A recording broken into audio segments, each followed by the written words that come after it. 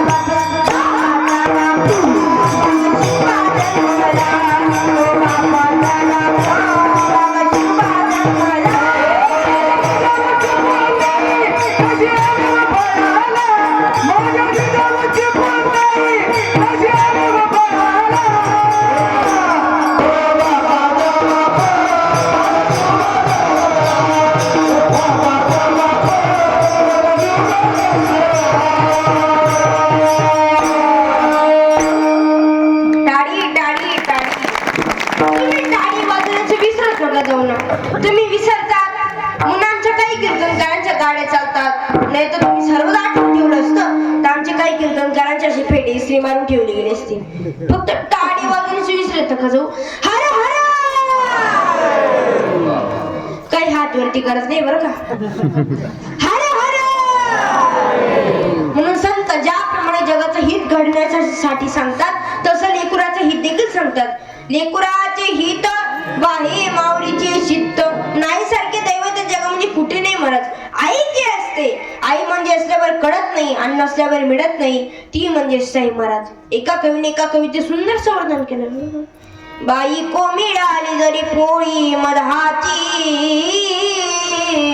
बाई को मिळाली जरी पोळी मधाची, आठवण ठेवावी तू आईच्या दुधाची, आठवण ठेवावी तू आईच्या दुधाची. कडेवर खांद्यावरी खेळलाच वेड्या, दिनरात्र मांडीवरी लोळलाच वेड्या. जीवनात नाही पुन्हा गडी आनंदाची, आठवण ठेवावी तू आईच्या दुधाची, आठवण ठेवावी तू आईच्या दुधाची. म्हणून आई वडिलांना विसरू नका. आई म्हणजे मायाचा सागर आहे, तर बाप म्हणजे दयेचा समुद्र आहे महाराज. अरे या गल्ली समोर एक रुपया देणारी आई सर्वांना दिसते, पण अख्ख्या जीवनाचा जो खर्च करतो ना तो बाप कोणाला दिसत नाही. अरे थोडी ठेस लागली तर आई ग म्हणतो, दिसल्यावर मोठासा बाप रे म्हणतो. नाही वडिलांना विसरू नका, त्यांची सेवा करा. विठ्ठल विठ्ठल. पण काही काही मुलांचे वडील नेहमी रात्रंदिवस दारू पित असतात. त्यांना आपली मुलगी मुलगा आई बहीण भाऊ काही माहित नसतं, नेहमी दारूच्या नशेत असतात. कबीर वाला वर्णन करतात, क्या किया क्या किया क्या किया रे तूने जीवन गमा दिया, क्या किया रे जिसे पाना था उसको तो खो दिया रे, जिसे पाना था उसको तो खो दिया.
आणि तुमचे मुलं मोठे झाल्यावरती तुम्हाला घराबाहेर काढतील, तेव्हा आठवतात तुम्हाला तुमचे नातेवाईक. पण टायमावर कोणीच कोणच नसतं. गेल्या कोरोनाच्या काळाने आपल्याला दाखवून दिलंय.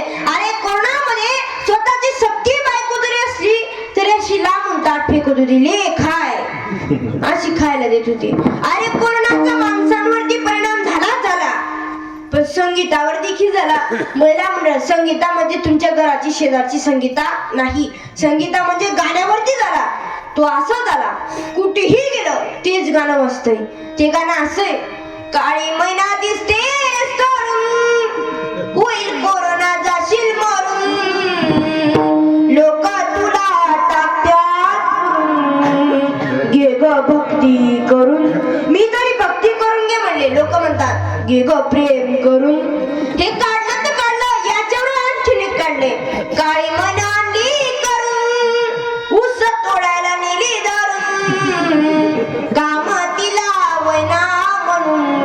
गेली काल पळून. इतका परिणाम कोरोनाचा झाला. अरे कोरोनामध्ये आमचे लोक देवाकडे काय मागत होते आणि आमचे संत देवाकडे काय मागतात. संत देवाकडे काय मागतात, हेची दान दे गा देवा, हेची दान दे गा देवा, तुझा विसरण बाबा, तुझा विसरण बाबा. आणि आमचे लोक कोरोनामध्ये देवाकडे काय मागत होते, हेची दान दे गा देवा, हेची दान दे गा देवा, शेजाऱ्याला कोरोना व्हावा, शेजाऱ्याला कोरोना व्हावा, हेची दान दे गा देवा, शेजारी कोरोनामध्ये जावा, शेजारी कोरोनामध्ये जावा. अजून मागत होते, हेची दान दे गा देवा, हेची दान दे गा देवा, शेजाऱ्याचा सत्यानाश व्हावा, शेजाऱ्याचा सत्यानाश व्हावा. इतका परिणाम कोरोनाचा झाला. कोरोनाचा माणसांवरती परिणाम झाला पण संगीतावर देखील झाला. आणि कोरोनाने हे सुद्धा दाखवून दिलंय की टायमार कोणीच कोणाचं नाही. आणि हे सुद्धा दाखवून दिलंय की तू या पृथ्वीवरचा पाहुणा आहेस, मालक बनण्याचा प्रयत्न करू नको. आणि हे सुद्धा दाखवलंय की टायमार कोणीच कोणाचं नाही.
धनानी भोग पशवश्य गोष्टी बाड्या गृहद्वारे जन स्मशाने देहाची कायम परलोक मार्गे कर्मानुगती जीवयक कर्मानुगती जीवयक.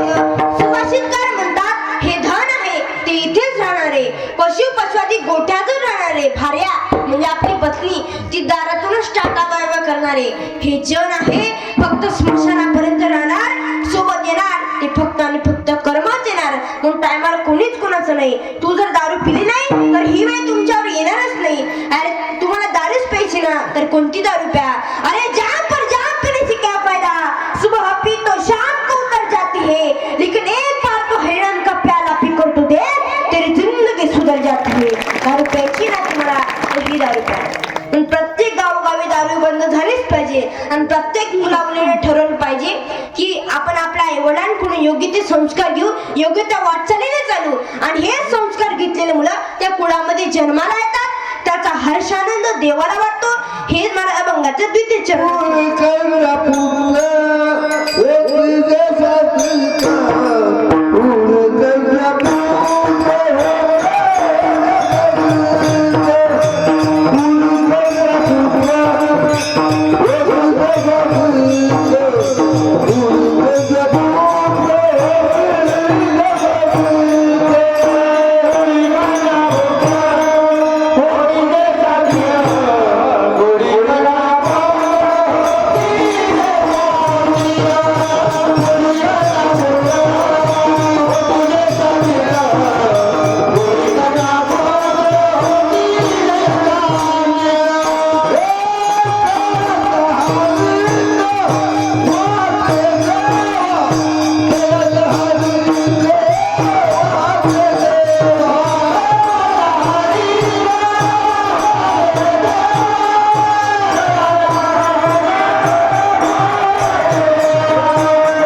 टाळ्यांचा आज कमी झाला असं वाटत नाही का तुम्हाला?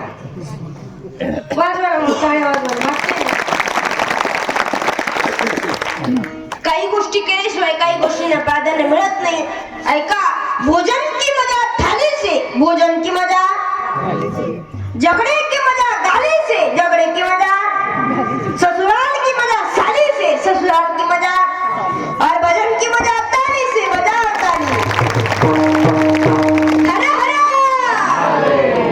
थोडस हात उठा के बोलो ना. हा बोला तर. हर हर. काहीतरी मागचे पायरीवर बसलेले हातच वरती करत नाही. त्यांना वाटते माझं लक्ष नाही काय. आपण जर म्हणायचं ना हर हर देवा काय असं. आणि नीट करा, जेवढे तुम्ही वरती हात करशाल तेवढं माझं तुमचं कल्याण करेल. जेवढे तुम्ही मनोभावेवरती हात करशाल तेवढं माझे तुमची लवकर इच्छा पूर्ण करेल. जसा तुमचा देवावरती भाव आहे तसा तुम्हाला देवे. एक उदाहरण देऊन सांगेन. एक आजीबाई होती, तिच्या सुनेला मुलबाळ होत नव्हता, वंशाला दिवा होत नव्हता. मग ती आजी प्रदीप्ती मिश्रांची कथा ऐकायला मालेगावला गेली. महादेवाला म्हटली, महादेवा सुनेला मुलबाळ दे, वंशाला दिवा दे, आणि असं जर तू केलं तर 9 महिने 9 दिवस मी तुला एक फळ चढवत जाईल. असं आजीने नवस केला. आजी घरी आली. काही दिवसांनी आजीच्या सुनबाईला दिवस राहिले. आजीने नवस केला होता फळ चढवत जाईल म्हणून. आजी रोज बाजारात जायची. आजी थोडीशी कंजूसच होती. रोज बाजारात जायची, सरपंच घ्यायची. सरपंच का सफरचंद घ्यायची, ते बी शिळा सफरचंद घ्यायची आणि तेच महादेवाला चढवायची. कंजूस होती ना. शिळा सफरचंद घ्यायची आणि तेच महादेवाला चढवायची. चिकुले तो बी लदलदले तेच मावलीला चढाये. चिक्कू घ्यायची, तो बी असा लदलद घ्यायची आणि तेच महादेवाला चढवायची. केळी ती बी लदलद धरगो. महादेव म्हणे उपाधी होई का म्हणे प्रसन्न होईसन. 9 महिने 9 दिवस पूर्ण झाले. मुलगा झाला. 1 वर्ष झालं, 2 वर्ष झालं, 3 वर्ष झालं, 4 वर्ष झालं, 5 वर्ष झालं. पोऱ्या दका ते त्यांना हात बी आले नाही आणि पाय बी आले नाही, नुसता लदलद. 6 वर्ष झालं, 7 वर्ष झालं, 8 वर्ष झालं, 9 वर्ष झालं, तरी बी पोऱ्या दका ते त्यांना हात बी आले नाही आणि पाय बी आले नाही, नुसता लदलद, नुसता कमरत घसडी. त्या म्हाताऱ्याची वर आली. म्हाताऱ्याची महादेवाच्या मंदिरात गेली. महादेवाला म्हटली, महादेवा देना होता ते चांगला देता, असा काय देना. त्यांना हात बी आलंच नाही आणि पाय बी आलंच नाही, नुसता लदलद. तेव्हा महादेव प्रकट झाला. आजीला म्हटले, आजी तू जसा दिना मला चिक्कू लदलद, जसा तू नाना तू बी लदलद, तू जसं दिन माले के लदलद, तसा तुले ना तू दिना लदलद. जसा तुमचा देवावरती भाव आहे तसा तुम्हाला देवे. जेवढे तुम्ही वरती हात करशाल तेवढं माझे तुमचं कल्याण करेल. हर हर. आता गोड्यांचा असर पडला नाही. ती इतक्या टायमाची सांगत होती हात वरती करा, कोणी हात वरती करत नव्हतं. विठाला विठ्ठल.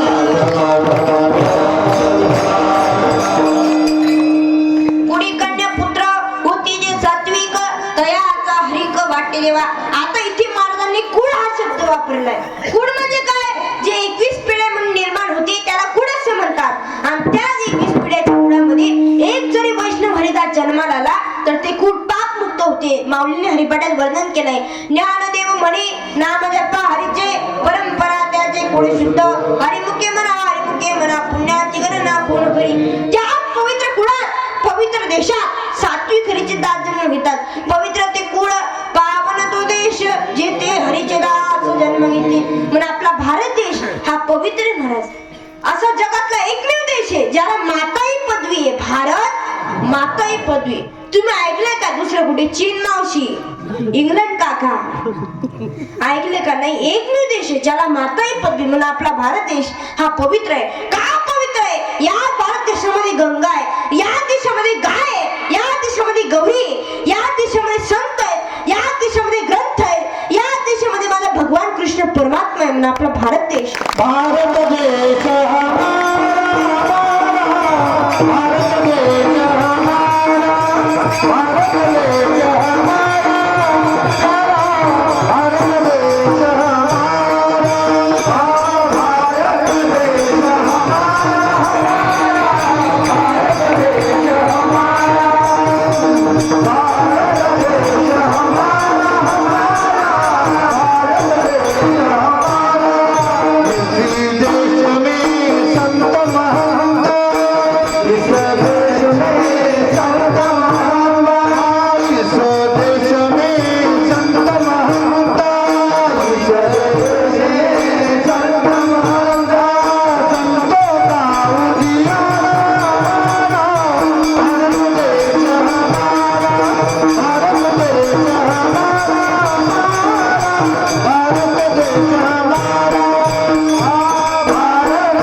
भारत देश भारत देश हिंदू धर्माला ग्लानी यायला लागली. हिंदू धर्म बुडत चाललाय, हिंदू धर्म संघटित होत नाही. त्यामुळे आपल्या हिंदू धर्माच्या बाबतीत लोक काही बोलायला लागतात. मागे तो व्यक्ती एक वाक्य बोलून गेला, त्या व्यक्तीचं नाव मी ते घेणार नाही, कारण की मी इथे नारदाच्या गादीवर उभी. नारदाची गादी ही पवित्र गादी आहे आणि त्या व्यक्तीचं नाव घेऊन मी या गादीला अपवित्र करणार नाही. मागे तो एक व्यक्ती एक वाक्य बोलून गेला, ते वाक्य म्हणजे, अरे मोदी जी आप सिर्फ 15 मिनट मिलिट्री को बाजू में हटाओ, सब हिंदू को जला के खाक कर देंगे हम. हे वाक्य बोलला. तुम्हाला कळालं असेल त्याचं नाव आणि धर्म. आता मी त्याच्यासाठी एक वाक्य बोलते, अरे जलते हुए दिए को परवाने क्या बुझाएंगे, अरे जलते हुए दिए को परवाने क्या बुझाएंगे, जो मुर्दों को जला न सके वो जिंदों को भी क्या जलाएंगे. आपला भारत देश हा पवित्र आहे. हिंदू धर्म बुडू देऊ नका, हिंदू धर्म संघटित करा. म्हणून आपला हिंदू धर्म आणि देश हा पवित्र आहे. म्हणून मला म्हणतात, पवित्र ते कुळ पावन तो देश, जेथे हरीचे दास जन्म घेती.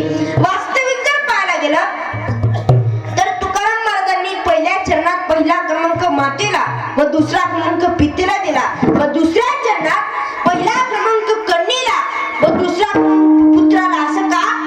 कारण कन्या ही 42 पिढ्यांचा उद्धार करते. तर 42 कस काय? माहेरकडचे 21 आणि सासरकडचे 21.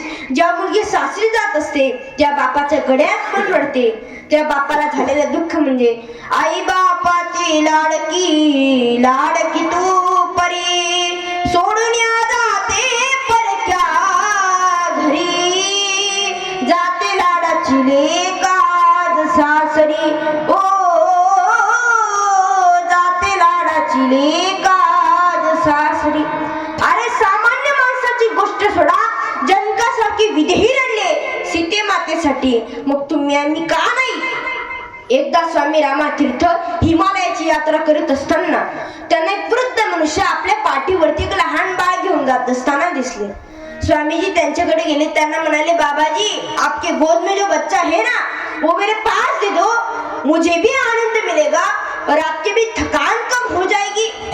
तेव्हा ते बाबाजी स्वामीजींना नमूनार करून म्हटले, स्वामीजी ये अगर मेरा बेटा होता ना मैं आपको दे देता, बल्कि ये मेरा बेटा नहीं बेटी है, और बेटी का बोझ किसी पिता पर नहीं होता, और जिस पिता पर होता होगा वो पिता कहने के लायक नहीं होता. मग निस्वार्थ प्रेम हे मुलीचं बापावर आहे आणि स्वार्थ प्रेम हे मुलाचं बापावर आहे. बापाला मरेपर्यंत रवणारी फक्त आणि फक्त ती कन्या आहे. आपल्या वारकरी संप्रदायात दिकरशा कितीतरी कन्या आहेत. संत जनाबाई, मुक्ताबाई, मीराबाई. मीराबाई तर श्रीकृष्णाच्या भक्तीत इतक्या वेळा झाल्या होत्या.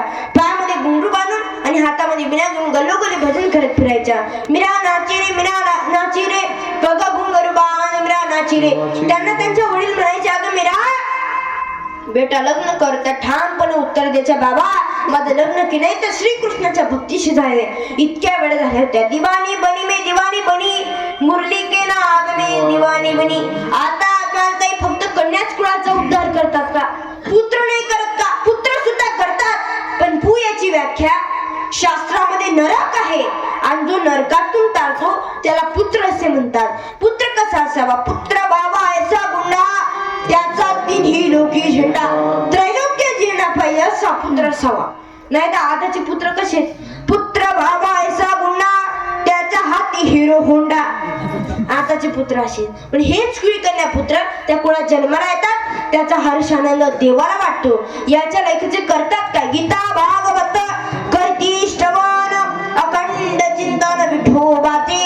कुडी कन्या पुत्र होती जे सात्विक, तयाचा हरिक वाटे देवा हर हर. आता इथे मार्गाने गीता भागवत हा शब्द वापरलाय. गीता भागवतच का? एवढी ग्रंथ संपत्ती विप्रस्त नाही. 4 वेद 4 उपनिषद 18 पुराण 7 शास्त्र ज्ञानेश्वरी गाथा हरिपाठ, एवढी ग्रंथ संपत्ती विप्रस्त नाही. गीता भागवतच का? कारण मरेपर्यंत कसं जगावं याचा उल्लेख गीता ग्रंथात आहे, आणि जगणं संपलं की मरावं कसं याचा उल्लेख भागवत ग्रंथात आहे. गीता भागवत करती श्रवण, पुढे काय? अखंड चिंतन विठोबाची. अखंड म्हणजे खंड न पडता, सप्ताहा पुरतं नाही, नवरात्री पुरतं नाही, खंड न पडता त्या भगवंताचं नामस्मरण आपण केलं पाहिजे. कारण त्या भगवंताने सुंदरसा नरदेह आपल्याला भजनासाठी दिलाय, आपण त्याचा उपयोग बोलण्यासाठी करतो.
सर्व इंद्रिय जागच्या जागी दिले. समजा आपल्याला कानच दिले नसते तर चष्म्याच्या दांड्या कुठे अडकवल्या असत्या, 2 खोटे ठोकायला लागले असते, त्याच्यावर सरायला दोऱ्या बांधाव्या लागल्या असत्या.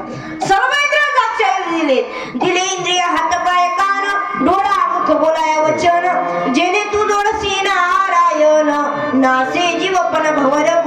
सर्व इंद्रिय जागच्या जागी दिलेत ना, आपण एकदा तर त्या भगवंताचं नामस्मरण करणं गरजेचं आहे. मागचे पुढचे वरती हात करा.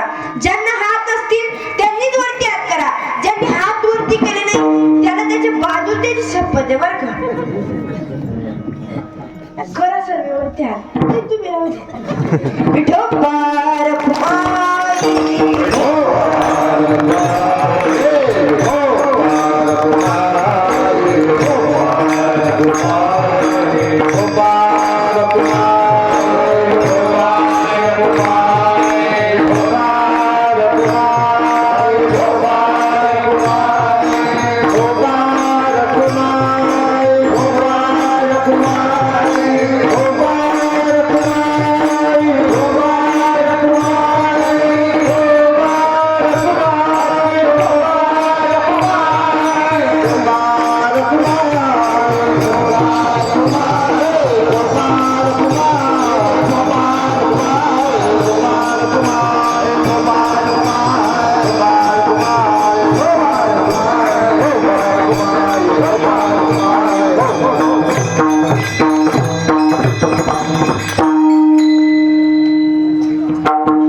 केले, बरं केलं. मग त्या भगवंताचे नाव घेऊन करणं गरजेचं आहे. परमार्थ तुम्हाला करायचं आहे ना, म्हणून भावे परमार्थ करा. आपला जन्मही चांगला नाही, आपलं चिंतनही चांगलं नाही आणि आपला परमार्थही चांगला नाही. आपण परमार्थ कसा करतो? बाथरूम मध्ये आंघोळीला गेलं, एक तांब्याभर पाणी डोक्यात टाकलं, आपला परमार्थ सुरू. हरिमुखे म्हणा, तू मारे म्हणा, चहा पिले म्हणा. हा परमार्थ काय कामाचा चित्त नाही ना. मी तर परमार्थ तुम्हाला करायचा आहे ना, मला भावी परमार्थ करा. देवाचं भजन करायचं ना, एका देवाचं भजन करा. एका देवाचं भजन. आपले 5 राहतात पण 5 रंगाचे राहतात. 5 राहतात पण 5 रंग राहतात. एक दंड सद्गुरु, एक वारकरी संप्रदाय, एक स्वाध्याय, एक जय जय रघुवीर समर्थ आणि एक राऊद्या महाराज कोण गे मान मानता गोंधळे. आता तुम्ही मान मुळच मी काय महाराष्ट्र गोंधळ, काय त्या गोंधळची दशा, काय त्या खाटला आणि काय त्या स्वर भाकरीने. जेवढा माणसी तेवढा कुत्रा बी गोया वयनी. काय ती प्लास्टिकनी टाटणी, काय ती रद्दीनी, काय ती भाकरनी. मस्त पैकी काळा मोडी लिवणी, निंबूनी कांदानी मुय्या आणि थोडीशी रशी मारली होणी. नान पण विचार नान दो बाज कशी शे नान मला शे थोडीशी तिखी पण चांगली शे. गोंधळ. भजन करायचं ना, एका देवाचं भजन करा आणि ते मनोभावे करा. विठ्ठल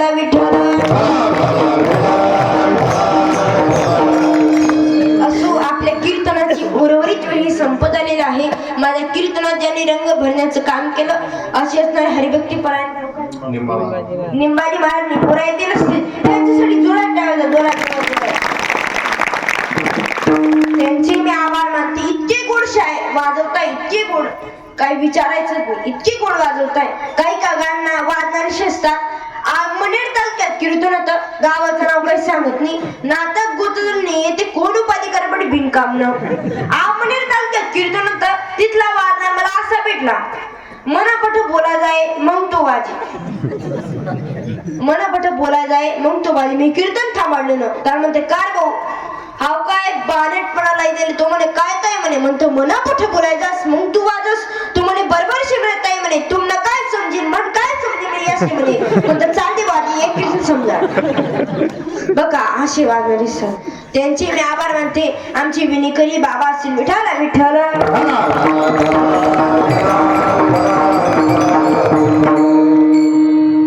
आमचे विनिकरी बाबा असतील दिलीप महाराज, दिलीपजी महाराज खामखेडेकर असतील, त्यांची मी आभार मानते. आमचे मृदुंगाचार्य निंबा महाराज असतील, गायनाचार्य आमचे उदयजी महाराज खलानेकर असतील, हरिभक्तीपरायण रोहिदास महाराज असतील, बबन महाराज असतील, प्रदीप महाराज असतील, परत राजू महाराज असतील, सोपान महाराज असतील, जगन महाराज असतील. यांचे सर्वांची मी या ठिकाणी आभार मानते. हार्मोनियम वादक नाव काय तुमचं? नाना महाराज सूर्यवंशीकर असतील, त्यांचे मी आभार मानते. आमचे सोबदार हरिभक्तीपरायण श्री भैया वाल्मिक बोरसे असतील व हरिभक्तीपरायण पितांबर धोंडे बोरसे असतील, त्यांचे मी आभार मानते. साऊंड सिस्टीम आणि दादा भोलेनाथ साऊंड सिस्टीम, इतकी गोड असे साऊंड सिस्टीम आहे काही विचारायचं नाही, इतकी गोड असे. त्यांच्या एक साऊंड सिस्टीमच्या 2 हो, 2च्या 3 हो, 3च्या 4 हो. त्यांच्या साऊंड सिस्टीम मध्ये काही अडचण नाही. ही मी माऊली नारळबाईची मी प्रार्थना करते. त्यातनं राहील होई ते होई जाईल, उई झालं ते पुरवी जातील, पोरे पण उई झालं ते त्या मोठंही जातील, नातू पण तोही जातील. मला आशीर्वाद पण तोही जातील. अशी त्यांची मी आभार मानते. सर्वांची मी या ठिकाणी आभार मानते. व सर्व टाळकडी मंडळी असतील व माझ्यासोबत आलेले माझे वडील हरिभक्तीपरायण जीवरामजी महाराज कापडणीकर, त्यांचे मी आभार मानते. व इथे 2 YouTube चॅनल आहेत. हे दोन्ही हे दादा उभं राहून काढतायत, ते दादा बसून काढतायत, म्हणून त्यांचे मी आभार मानते. सर्वांची मी या ठिकाणी आभार मानते. प्रसारित माध्यम आहे त्यांची साठी जोरात टाळा, जोरात त्यांची मी आभार मानते. सर्वांची मी या ठिकाणी आभार मानते व तुमचे आभार मानते. इतके गोडसे ऐकताय असं वाटतं किती सांगून किती नाही. असं वाटतं किती सांगून किती पण गड्या पुढे पडते ना.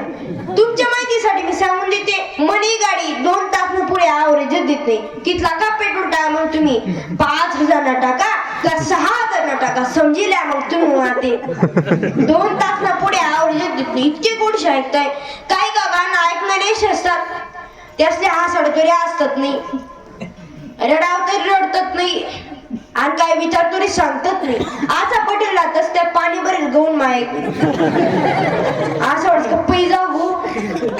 पण गोड अशी मंडळी तुमच्या सर्वांच्या ठिकाणी आभार मानते. व इथे सर्व व्यक्ती महान आहे. आमचे महिला वर्ग महान आहे, पुरुष वर्ग महान आहे, तरुण वर्ग महान आहे, बाळ गोपाळ महान आहे, विणेकरी महान आहे, हार्मोनियम वादक महान आहे, गायनाचार्य महान आहे, टाळकरी महान आहे, चोपदार महान आहे, आमचे मृदुंगाचार्य महान आहे, अजून चॅनलवाले महान आहे, सर्व महान आहे. पण नेमके कीर्तनकार लहान आहे. असो मी सर्वांची या ठिकाणी आभार मानते. माझ्याकडून काही चुकीचे शब्द बोलले गेले असतील तुमची मुलगी समज माफ करा. तुम्हाला एक मुलगी असेल दुसरी समज माफ करा, 2 मुले असतील तिसरी समज माफ करा, 3 मुले असतील चौथी समज माफ करा, 4 मुले असतील 5वी समज माफ करा. तुम्हाला मुलगीच नाही तर मला दत्तक घ्या पण माफ करा. असून या ठिकाणी सर्वांचे आभार मानते. तुका म्हणे मज गडत्यांची सेवा परी माझा दैव पार नाही. पुढी कन्या पुत्र होतील सात्विक तयाचा हरिक वाटे देवा. हर हर शेवटचं सर्वांची मी या ठिकाणी आभार मानते. आता कीर्तनाला पूर्णविराम दिला जाईल. तुमची इच्छा असेल तर मी गवळण म्हणू का? हाय ना तुमची इच्छा? बरोबर का? मागच्या महिला मंडळ हाय ना? बरं मी म्हणते काही सूचना वगैरे द्यायची का? हा अगोदर गवडण होईल नंतर सूचना होईल. सर्वांची या ठिकाणी आभार मानते. ही सेवा ज्ञानेश्वर माऊली.